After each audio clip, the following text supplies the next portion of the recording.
23 October রাজ্যে 24 ঘন্টার বন্ধকে সমর্থন করে না সরকার। এই ধরনের আন্দোলন কর্মসূচির ডাক দিয়ে রাজ্যের উন্নয়নকে স্তব্ধ করা যাবে না। শুধুমাত্র সংবাদ মাধ্যমের নজর করার জন্যই এই আন্দোলন কর্মসূচি হাতে নেওয়া হয়েছে। 23 অক্টোবরের বন্ধ সম্পর্কে বলতে গিয়ে সাফ জানালেন রাজ্যের মুখ্যমন্ত্রী ডক্টর মানিক সাহা। রাজ্য থেকে অনুপ্রবেশকারীদের বিতাড়িত সহ মোট 8 দফা দাবিতে বৃহস্পতিবার রাজ্যে 24 ঘন্টার বন্ধ ডেকেছে civil society of Tripura. Tripura Motha দলের বিধায়ক রঞ্জিত দেববর্মার নেতৃত্বে 24 ঘন্টা বন্ধ পালনের প্রস্তুতি নিচ্ছে সংগঠন। বন্ধের বিরোধিতা করে ইতিমধ্যে রাজ্য সরকারের সাধারণ প্রশাসনের তরফে এক বিজ্ঞপ্তি জারি করে এদিন সমস্ত সরকারি কার্যালয় খোলা রাখার নির্দেশ দেওয়া হয়েছে। বন্ধ আহ্বানের প্রতিক্রিয়া জানাতে গিয়ে মুখ্যমন্ত্রী বলেন, সরকার বন্ধকে সমর্থন করে না, প্রশাসন তার তরফে প্রয়োজনীয় ব্যবস্থা গ্রহণ করবে। মুখ্যমন্ত্রী বলেন, এই ধরনের আন্দোলন কর্মসূচি নিয়ে রাজ্যের উন্নয়নকে স্তব্ধ করা যাবে না। কোন রাজনৈতিক দলের নাম উল্লেখ না করে মুখ্যমন্ত্রী বলেন, সংবাদ মাধ্যমে দৃষ্টি আকর্ষণ করে প্রচার পাওয়ার উদ্দেশ্যেই এই বন্ধ ডাক দিয়েছে সংশ্লিষ্টরা। Government already we have said that we oppose this kind of bond and we do never like this one.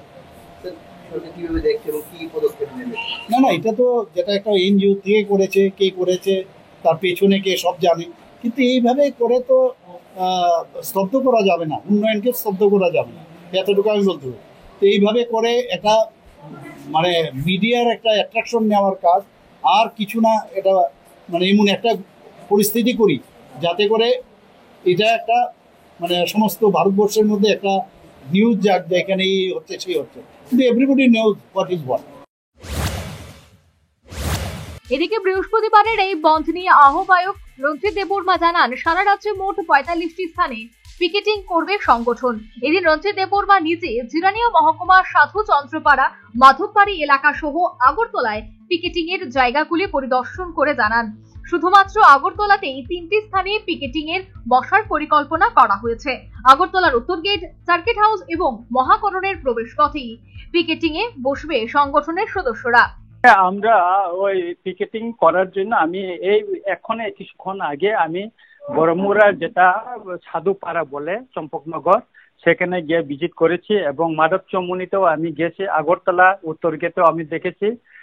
সারা ত্রিপুরা এই পর্যন্ত আমাদের পিকেটিং পয়েন্ট 45টার উপরে হয়ে গেছে এবং ধর্মনগর থেকে শুরু করে আগরতলা এদিকে ছাবরুম সবখানে আমাদের। বুধবার বিকেলে সংগঠনের আহ্বানে এই বন্ধের সমর্থন জানিয়ে সমস্ত রকম আশ্বাসের প্রতিশ্রুতি দিয়ে রাজ্যের আদিবাসী ছাত্র সংগঠন ত্রিপুরা স্টুডেন্ট ফেডারেশন বন্ধের দাবিগুলি সমর্থন জানিয়ে বন্ধ পালনের আহ্বান করেছেন ত্রিপুরামথা দলের প্রতিষ্ঠাতা প্রধান প্রদ্যুৎ কিশোর দেববর্মা। যদিও গোটা আন্দোলন কর্মসূচিকে রাজনৈতিক তকমা দিতে নারাজ রঞ্জিত দেববর্মা। এই আন্দোলনে কোনো রাজনৈতিক পতাকা থাকবে না জানিয়ে রঞ্জিত দেববর্মা বলেন, সারা রাজ্যে সংগঠনের সমর্থকরা জাতীয় পতাকা নিয়ে আন্দোলন করবেন। এই দাবিগুলির উপর সমর্থন জানিয়ে যে কোনো রাজনৈতিক দলের লোকেরাই আন্দোলনে অংশ নিতে পারে। সংগঠনের দাবিগুলিতে সমর্থন জানিয়ে বৃহস্পতিবার আন্দোলনে ব্যাপক সংখ্যক লোকেরা অংশগ্রহণ করবে বলে আশাবাদী রঞ্জিত দেববর্মা।